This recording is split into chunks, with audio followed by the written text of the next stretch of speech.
Marcus Chen had always been terrible with words. Back on Earth, his friends joked that he could mess up ordering coffee, somehow ending up with a salad instead. So when the diplomatic mission to Zephyria Prime needed a technical specialist, not a smooth talker, he thought he was safe from any social disasters. He was wrong. The Zephyrian capital city stretched before them like a crystal forest, with towers that seemed to grow from the ground rather than being built. The air hummed with a strange energy that made his skin tingle, and the purple sky cast everything in an otherworldly glow. Ambassador Williams led their small human delegation through the Grand Plaza, where curious alien citizens watched them with eyes like liquid starlight. "Remember," Williams whispered to the team, "the Zephyrians value directness and honesty above all else. No flowery language, no empty compliments. They can sense insincerity from miles away." Marcus nodded, adjusting his tablet that contained detailed scans of Earth's mining technologies. His job was simple: demonstrate human engineering capabilities and hopefully secure a trade agreement. No talking to royalty, no diplomatic dancing, just good old-fashioned technical presentations. The throne room defied every expectation Marcus had about alien architecture. Instead of cold metal or strange organic shapes, it felt like standing inside a living aurora. Walls of crystalline material pulsed with gentle light, and the floor seemed to be made of polished starlight. At the center, on a throne that looked like it was carved from a single massive gemstone, sat the most beautiful being Marcus had ever seen. Princess Lyrelei of House Stellarwind was nothing like the reptilian or insectoid aliens from Earth's science fiction.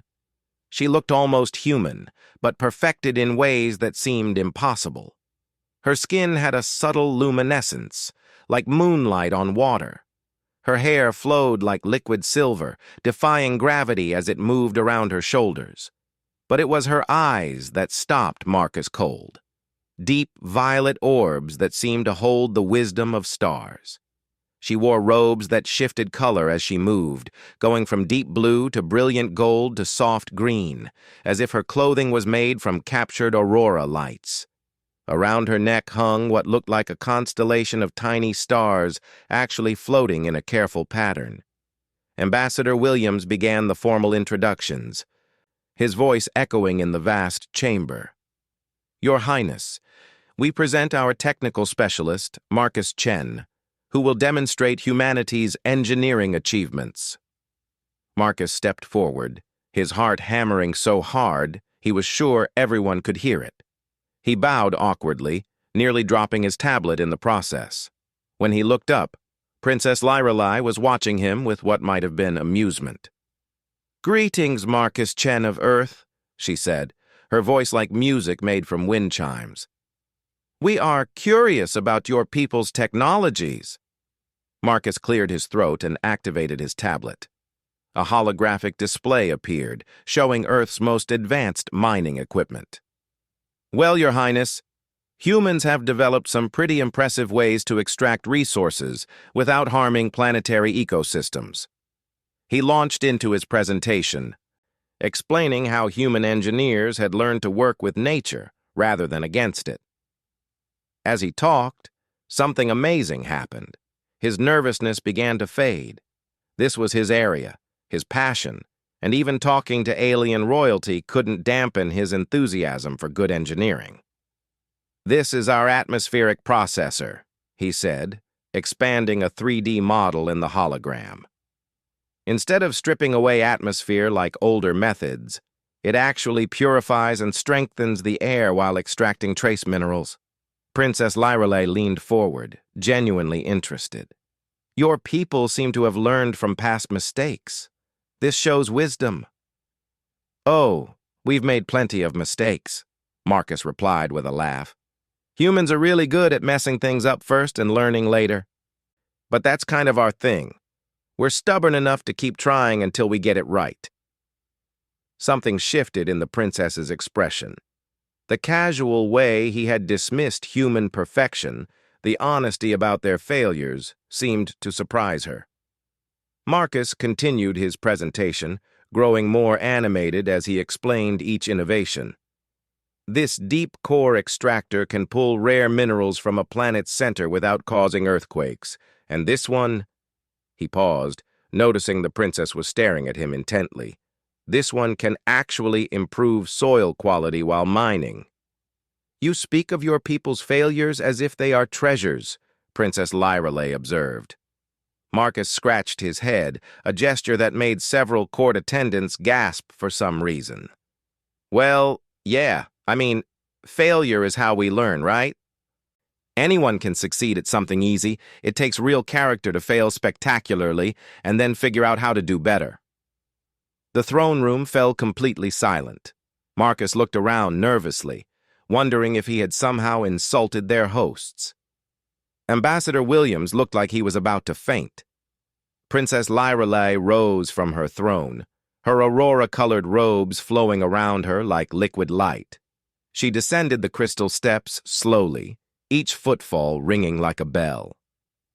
In all my years, she said softly, no one has ever suggested that failure could be beautiful. Marcus felt heat rise in his cheeks. Oh, well, I wouldn't say failure is beautiful exactly. It's more like... He struggled for words, like how a broken bone heals stronger than before. The scar tells a story of surviving something difficult. The princess stopped directly in front of him, close enough that he could see his own reflection in her star-bright eyes. You have scars? Without thinking, Marcus rolled up his sleeve, showing a long white line along his forearm. This one's from when I was 12. I was trying to build a rocket and mixed the wrong chemicals. Spent 3 weeks in the hospital, but I learned more about chemistry from that explosion than I had in months of classes. Princess Lyreley reached out and gently traced the scar with one luminescent finger. Her touch was warm and sent electricity racing up Marcus's arm. You wear your learning proudly. I guess so, Marcus said, his voice coming out rougher than he intended. Humans collect scars like souvenirs. Each one means we survived something and came out smarter. The princess's eyes widened, and she looked at him with something that might have been wonder. Your people sound fearless. Marcus laughed, a genuine sound that echoed through the crystal chamber. Fearless? We're terrified of everything. We're afraid of the dark, afraid of being alone, afraid of dying, afraid of living. But we do things anyway. Fear just means something matters enough to be scary. Princess Lyreley's hand was still touching his arm, her fingers now spread flat against his skin. You face your fears and grow stronger. You fail and call it learning. You carry scars like trophies. Her voice grew softer with each word. And you speak of these things as if they are ordinary. They kind of are for humans, Marcus said, completely oblivious to the way every alien in the room was staring at them. What's the alternative? Give up? Sit safely at home and never try anything new? He shook his head. That's not living. That's just existing. Something profound passed across Princess Lyreley's features. Surprise, admiration, and something deeper that Marcus couldn't identify. She stepped back and raised her voice so the entire throne room could hear. Marcus Chen of Earth, she announced formally. You have shown me beauty in imperfection, strength in vulnerability, and wisdom in failure. You have revealed truths I have never considered and spoken of courage as if it were commonplace among your people. Marcus felt a growing sense of dread as every alien in the room suddenly dropped to one knee. Even Ambassador Williams looked pale. Your words honor both yourself and your species, the princess continued. You have proven that humans possess the rarest of qualities, the ability to find light in darkness and strength in weakness. Such insight and courage are worthy of the highest respect. She paused, her star-bright eyes never leaving Marcus's face. I accept your courtship declaration. The world seemed to tilt sideways. My what now? Princess Lyreley smiled, an expression so radiant it seemed to make the crystal walls glow brighter. According to the ancient laws of our people, when someone reveals the profound beauty in what others see as flawed, when they speak wisdom that touches the soul, and when they do so with humility and genuine feeling, they have declared their intention to court royal blood. Marcus's mouth opened and closed like a fish. But I didn't. You spoke truth from your heart about the nobility of scars, the beauty of failure, and the courage of your people, the princess said gently.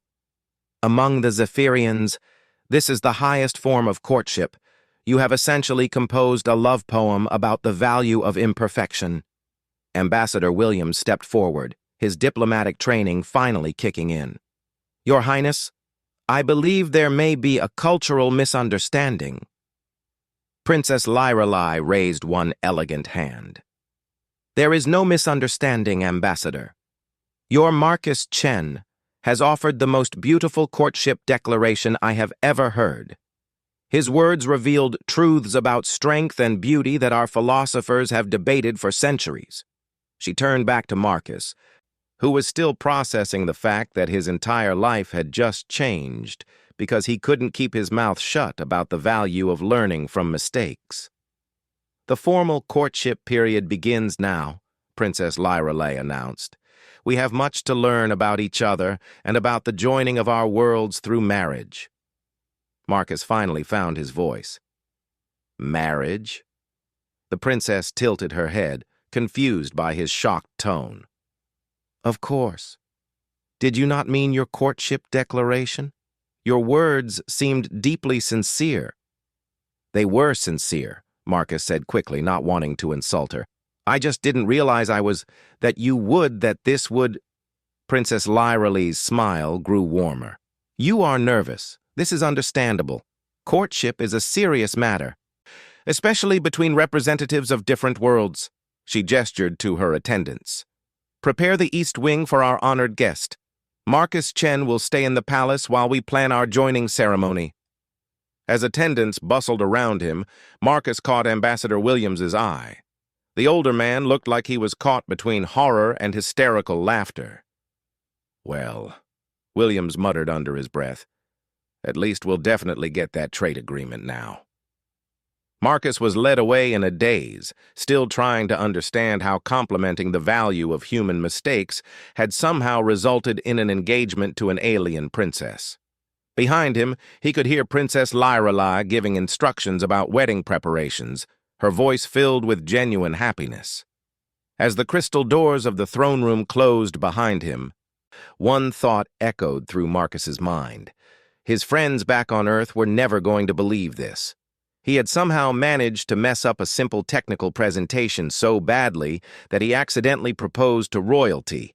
Then again, maybe this was just another human failure that would somehow turn into something beautiful. He could only hope the princess was right about scars making you stronger, because he had a feeling his life was about to get very complicated indeed. The attendants led him through corridors that seemed to be carved from solid rainbows, chattering excitedly in their musical language about preparations and ceremonies.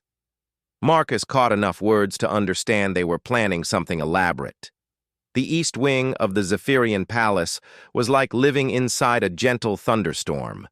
The walls hummed with soft energy, and Marcus's room overlooked gardens where flowers seemed to glow with their own inner light. He sat on what the attendants called a rest platform, but looked more like a cloud made solid, trying to process the fact that he was now engaged to an alien princess, because he couldn't stop talking about the educational value of explosions. A soft chime announced a visitor. Marcus opened the door to find a tall Zephyrian with intricate tattoos covering his arms. Unlike Princess Lyralai's ethereal beauty, this alien looked like he could bench press a spaceship. Greetings, Marcus Chen of Earth, the Zephyrian said in accented but clear English. I am Thane Corvallis, Royal Guard Captain and the Princess's chosen brother. We must speak. Marcus stepped aside to let him in, noting how the alien had to duck under the doorframe. Chosen brother? Among our people, blood family is random chance. Chosen family is sacred bond, Corvallis explained, settling onto another rest platform that adjusted to his size. Princess Liralai chose me as brother when we were children. I have protected her for 23 cycles. And now you want to make sure I'm not going to hurt her, Marcus guessed. Corvallis nodded approvingly. You understand quickly? Good. This gives me hope. He leaned forward, his expression serious.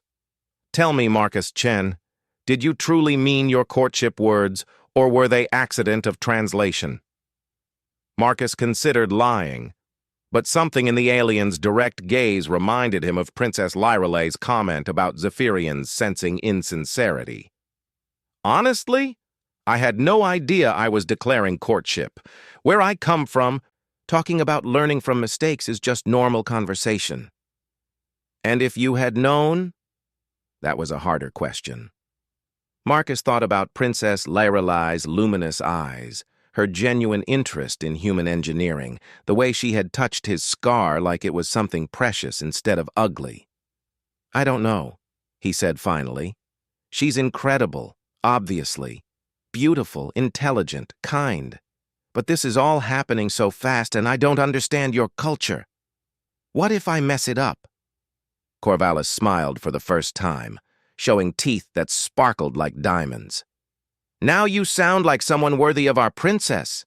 A fool would claim to understand everything. Wisdom begins with admitting ignorance. Over the next hour, Corvallis explained Zephyrian courtship customs with the patience of someone who clearly adored his chosen sister. Marcus learned that among their people, physical beauty was common, but emotional insight was rare and precious. The princess had reached the age where she must choose a mate, and dozens of suitors had offered elaborate gifts and flowery speeches. They brought her crystallized starlight and sang ballads about her perfection, Corvallis said with disgust. Empty words about surface beauty. You were first to see deeper truth. What deeper truth? Marcus asked, genuinely confused. That strength comes from surviving damage. That wisdom comes from surviving mistakes. That courage means doing right thing despite fear. Corvallis counted on his fingers. In your few words, you describe the foundation of Zephyrian philosophy. Our greatest leaders are those who have failed spectacularly and learned from failure. Marcus blinked. Wait. Really? Our current High Chancellor once accidentally poisoned half the capital's water supply while trying to purify it. She spent 10 years studying hydrochemistry and now provides clean water to 12 systems. Corvallis's eyes gleamed with pride.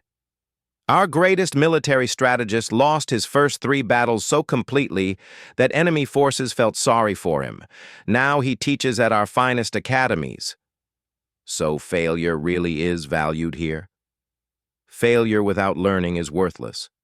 But failure that becomes wisdom, that is treasure beyond measure. Corvallis stood to leave. Princess Liralai has waited her whole life for someone who understands this.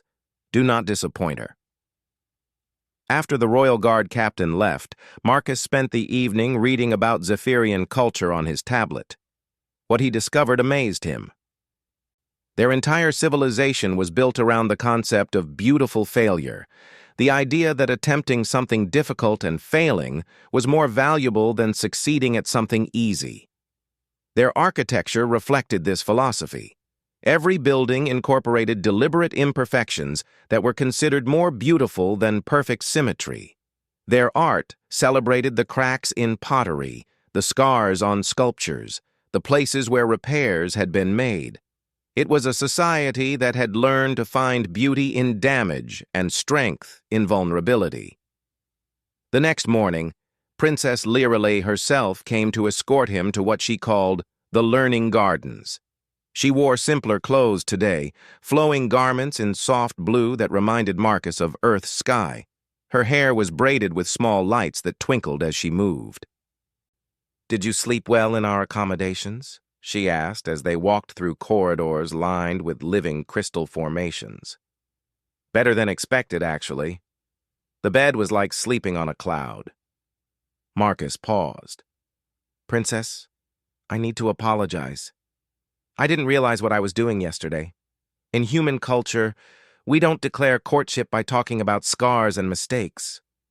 Princess Lyrelei stopped walking and turned to face him. How do humans declare courtship? Marcus felt heat rise in his cheeks.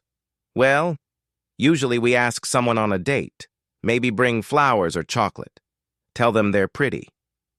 He realized how shallow that sounded compared to Zephyrian customs. And this works? The princess asked, genuinely curious.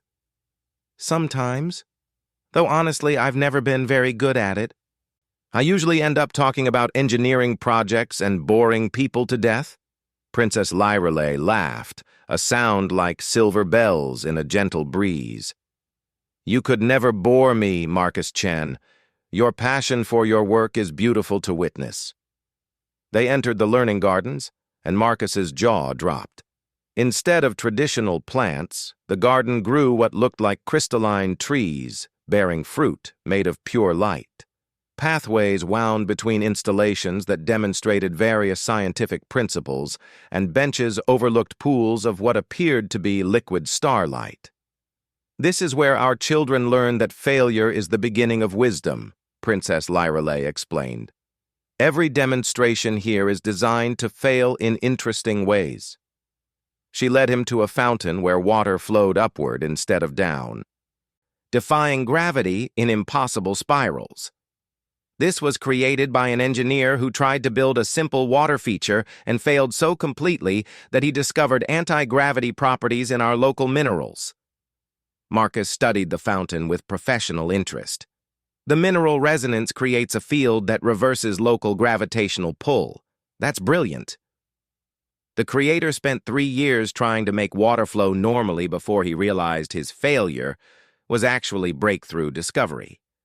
Princess Lyrelei smiled. He is now our Minister of Impossible Engineering.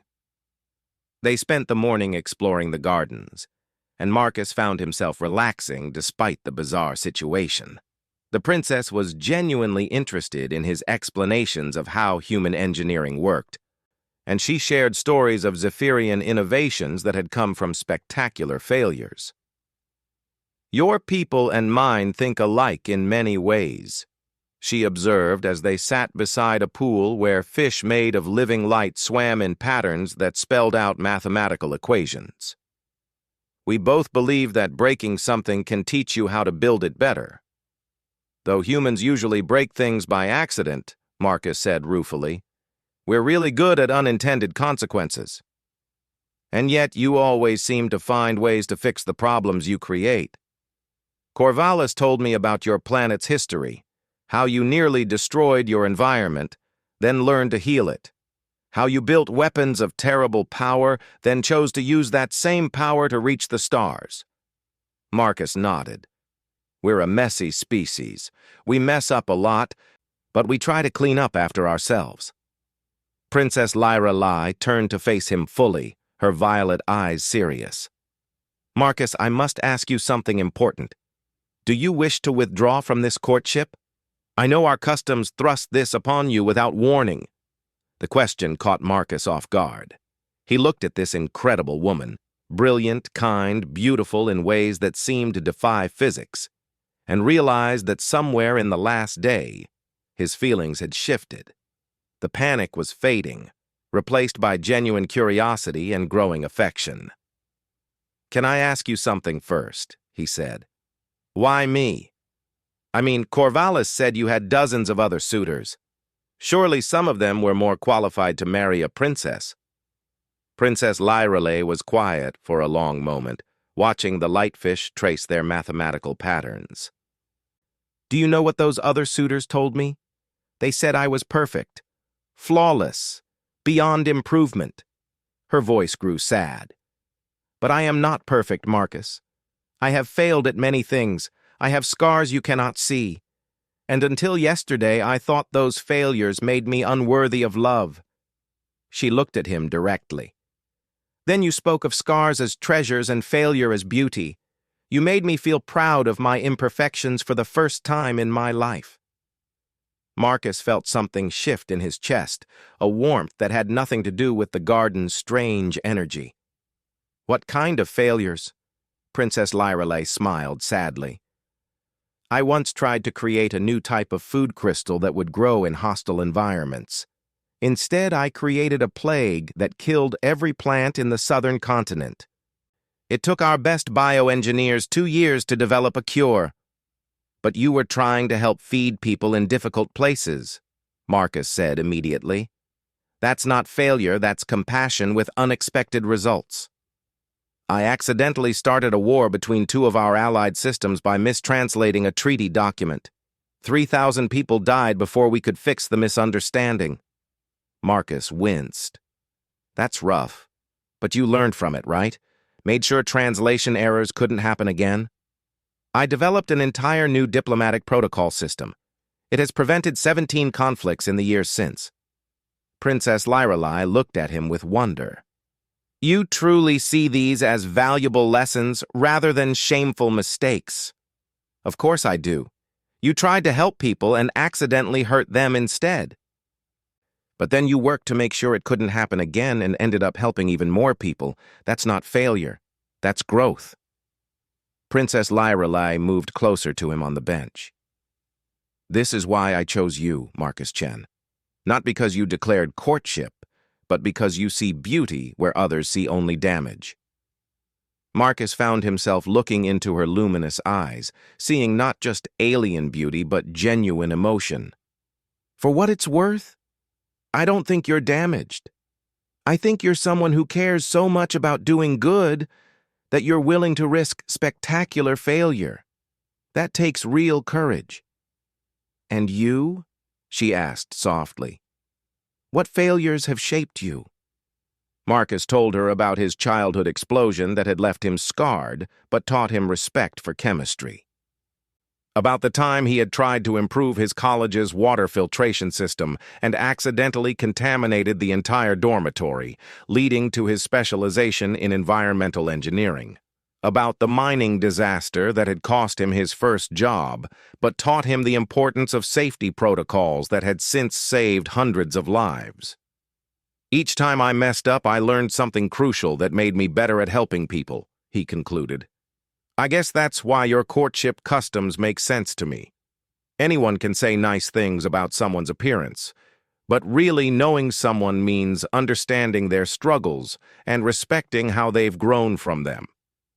Princess Lyrelay reached for his scarred hand, intertwining their fingers. Her skin was warm and seemed to pulse with gentle light. I want to learn about your struggles, Marcus Chen, and I want to share mine with you. Even if it means marrying a clumsy human who might accidentally start an interstellar incident at our wedding.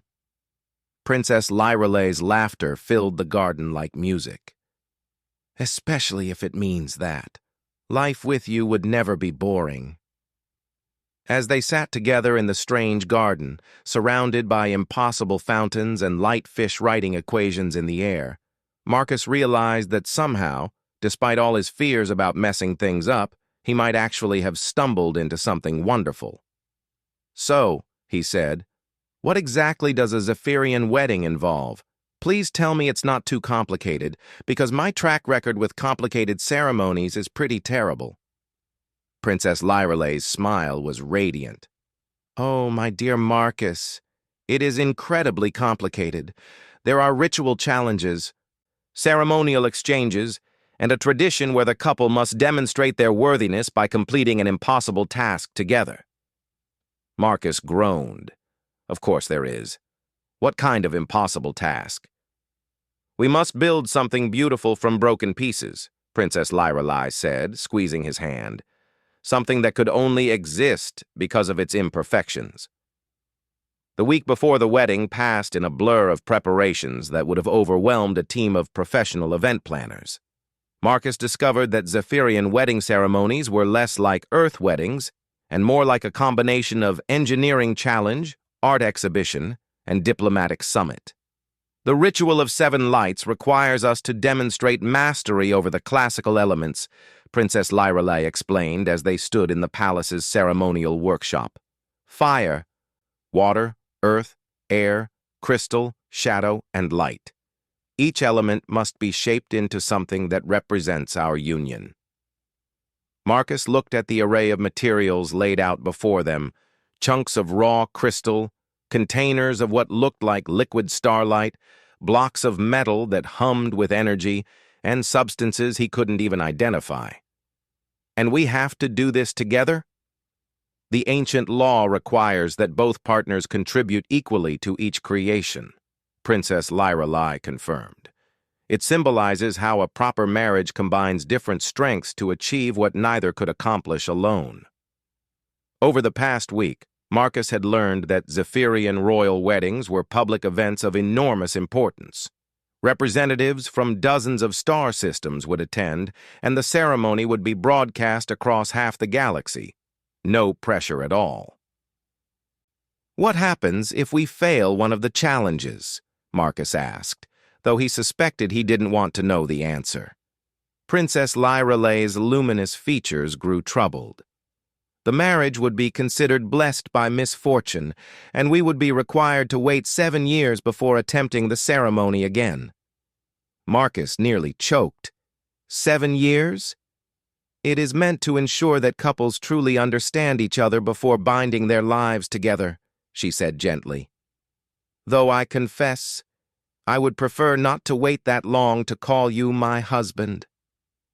The warmth in her voice made Marcus's chest tight with emotion. Over the past week, he had fallen completely in love with this incredible woman. Her intelligence, her kindness, her ability to find beauty in imperfection, everything about her amazed him daily. Then we better not fail, he said, rolling up his sleeves. Good thing humans are experts at jury-rigging solutions that probably shouldn't work but somehow do. They started with fire, which seemed straightforward until Marcus learned that Zephyrian ceremonial fire wasn't just combustion, but a living flame that had to be shaped into specific patterns while maintaining perfect temperature control. Princess Lyrelei could make the flames dance with elegant gestures, her natural connection to her planet's energy, allowing her to guide the fire like a conductor leading an orchestra. Marcus, meanwhile, brought human engineering pragmatism to the challenge. While Lyrelei shaped the flames, he constructed a series of carefully calculated air currents using metal plates and crystal formations. The result was a fire sculpture that told the story of 2 worlds meeting, Zephyrian elegance guided by human precision into patterns neither could have achieved alone. Magnificent, breathed Elder Stelwyn, the ceremony master who was observing their practice. The flame speaks of harmony between different approaches to the same goal. Water proved more challenging. Zephyrian ceremonial water was actually a liquid that responded to emotional resonance, becoming more beautiful when shaped by genuine feeling. Princess Lyrelei could make it flow in impossible spirals that reflected her inner joy, but Marcus's attempts resulted in chaotic splashing. I don't think it likes me, Marcus said, wringing liquid starlight from his shirt after his 3rd failed attempt. Princess Lyrelei laughed. It responds to authentic emotion. You are trying too hard to control it instead of letting it feel what you feel. What I feel right now is frustrated, Marcus muttered. Then show it that. Princess Lyrelei moved behind him, placing her hands over his as he held the container of ceremonial water. Do not try to make it beautiful. Show it who you are. Marcus stopped trying to force elegant patterns and instead let his natural problem-solving instincts guide his hands. The water responded by forming practical, efficient shapes, not traditionally beautiful, but displaying a kind of functional elegance that spoke of human ingenuity. When Princess Lyrelei added her own emotional resonance, the water bloomed into patterns that combined efficiency with ethereal beauty. Like a bridge between worlds, Elder Stelwyn murmured approvingly. Practical magic. Earth was easier. Marcus knew how to work with solid materials, and Zephyrian ceremonial earth was similar enough to regular soil that his engineering background served him well. He built a foundation while Princess Lyrelei grew crystal formations from it, creating a structure that looked like a small mountain crowned with a palace of living gems. Air required them to create music from controlled wind currents. Marcus built the instruments while Princess Lyrelei played them, their combined efforts producing a harmony that sounded like a conversation between two different but complementary voices. Crystal work played to both their strengths. Marcus's understanding of structural engineering and Princess Lyrelei's intuitive connection to her world's crystalline technologies. They created a sculpture that looked like two galaxies dancing around each other, beautiful both for its complexity and its underlying mathematical precision. Shadow manipulation was the most difficult challenge. Marcus had to learn to think of darkness not as the absence of light, but as a substance that could be shaped and guided. Princess Lyrelei taught him to feel the patterns of shadow the way he felt the flow of electricity through circuits. Shadows are not empty spaces, she explained as they worked together to weave darkness into intricate patterns. They are the places where light chooses to rest. Marcus found himself thinking of shadows as negative space in a design, the crucial emptiness that gave shape to solid forms. Working together, they created a shadow sculpture that told the story of two people finding each other across the darkness of space. But it was the final challenge, light manipulation, that nearly broke Marcus's confidence entirely. Zephyrian ceremonial light wasn't just photons, but something far more complex, responsive to will and intention in ways that defied human physics. Princess Lyrelei could weave light like a master craftsman worked with silk, creating patterns of breathtaking beauty that seemed to sing with pure joy. Marcus's attempts produced flickering, unstable formations that collapsed as soon as he tried to make them do anything interesting. "I can't do this," he said after his 10th failed attempt left him sweating and frustrated. "I don't understand how your light works. It's like trying to program a computer with emotions instead of code." Princess Lyrelei sat beside him on the workshop floor, her own light weaving forgotten. "Tell me about human light. How do your people use it?" Marcus considered the question. "We bend it through lenses to see distant stars. Focus it with lasers to cut through metal or perform surgery. Split it into spectrums to analyze the composition of unknown materials. Use it to carry information across vast distances instantly." "So you do not shape light, you guide it to accomplish specific purposes?" "Exactly. We're tool users. We don't have innate magic, so we build instruments to achieve what we need." Princess Lyrelei's eyes brightened. "Then build instruments now. Shape Zephyrian light with human tools." Marcus looked around the workshop, his engineer's mind suddenly spinning with possibilities. Zephyrian light might be more complex than Earth's photons, but it was still electromagnetic radiation, and he had access to an entire palace full of crystalline technology that could serve as optical components. He spent the next day building what was essentially a hybrid light-shaping device using Zephyrian crystals arranged according to human optical engineering principles. Princess Lyrelei provided the raw light, while Marcus guided it through his improvised instrument array, creating patterns that no pure Zephyrian technique could achieve. The result was a light sculpture that looked like a technical schematic drawn in pure radiance, complex, precise, and undeniably beautiful in its functionality. It told the story of human ingenuity adapting to work with alien physics, creating something new through the combination of different approaches to the same fundamental forces. "Extraordinary," Elder Stelwyn breathed. "You have created new forms of beauty by combining your people's methodical approach with our intuitive traditions. This bodes well for the joining of your worlds." The actual wedding ceremony took place in the palace's great crystal amphitheater, a structure that seemed to be grown rather than built. Thousands of Zephyrians filled the crystalline seats, their luminous forms creating a constellation of gentle light. Representatives from dozens of alien species added splashes of color and exotic forms to the gathering.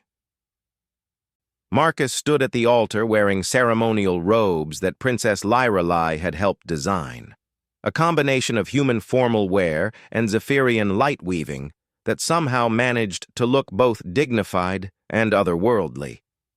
His hands shook slightly as Elder Stelwyn began the ancient incantations. Princess Lyrelai looked radiant in her wedding robes, which seemed to be made from captured aurora and starlight. But it was her smile, warm, genuine, and full of love, that made Marcus forget his nervousness.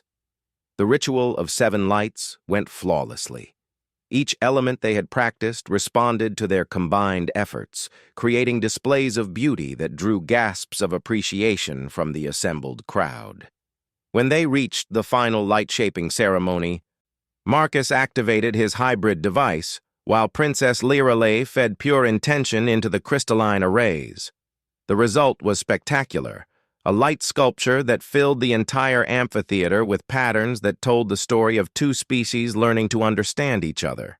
It showed human determination meeting Zephyrian wisdom, human tools guided by Zephyrian insight, creating beauty that neither could have achieved alone. But it was the final moment that brought tears to alien eyes throughout the amphitheater. As the light sculpture reached its crescendo, it began displaying images, scenes from Marcus and Princess Lyrelai's week together, the garden where they had shared their failures, the workshop where they had learned to combine their different strengths, moments of laughter, frustration, discovery, and growing love. "The light remembers," Princess Lyrelai whispered to Marcus. "It has recorded our journey together." The images showed not a perfect romance, but a real relationship. 2 people learning to understand each other, struggling with cultural differences, finding common ground in shared values. It was honest, complex, and beautiful precisely because it included their difficulties alongside their triumphs. Elder Stelwyn raised his hands as the light sculpture slowly faded. "Behold, the joining of Princess Lyrelai of House Stellarwind and Marcus Chen of Earth. May your union bring beauty from imperfection, strength from vulnerability, and wisdom from the courage to fail together." The amphitheater erupted in celebration, a sound like 10,000 wind chimes singing in harmony. As rice-like crystals rained down from the ceiling, Marcus and Princess Lyrelai, now simply Lyrelai Chen, kissed, while light fireworks exploded overhead. Later, at the reception, Ambassador Williams approached the newlyweds with a bemused expression. "Well, Marcus, I have to admit this wasn't how I expected our diplomatic mission to go. Though I suppose accidentally marrying into alien royalty is one way to secure a trade agreement." Marcus laughed, his arm around his wife's luminous shoulders. "Just think of it as the most successful failure in human diplomatic history." Lyrelai smiled up at her new husband. "Speaking of failures, my love, I should mention that the traditional Zephyrian honeymoon involves attempting to colonize an uninhabitable moon using only the resources you can carry in a small spacecraft." Marcus considered this. "So, essentially, we try to build a livable habitat from scratch, probably fail spectacularly, and learn something valuable in the process?" "Precisely," Marcus grinned. "That sounds like the most human honeymoon imaginable. When do we leave?" As the celebration continued around them, Marcus reflected on the strange series of events that had brought him here. He had come to Zephyria Prime as a technical specialist, worried about saying the wrong thing and embarrassing humanity.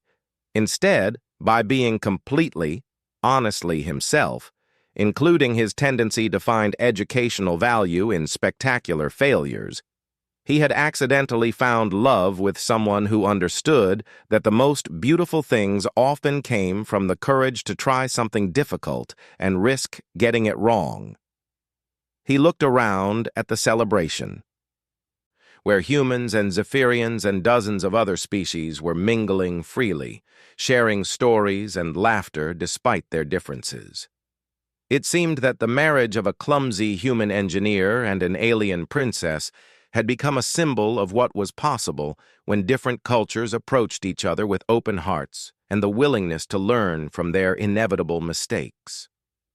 "You know," Marcus said to his new wife as they watched their wedding guests dancing to music that combined human jazz with Zephyrian crystal harmonies, "I have a feeling we're going to fail at a lot of things together." Princess Lyra Lei Chen smiled and kissed his cheek, leaving a faint glow on his skin. "My dear husband, I am counting on it." Above them, the first stars were beginning to appear in Zephyria Prime's purple sky, and Marcus realized that somewhere among those distant lights was Earth, home to a species that had somehow learned to turn their talent for magnificent failure into a gift for finding beauty in the most unexpected places. It was, he thought, a pretty good foundation for building a future together. Marcus looked at their joined hands, his scarred and calloused from years of engineering work, hers luminous and elegant yet warm with genuine affection, and realized they had already begun. He was going to need a bigger tablet to calculate his way out of this one,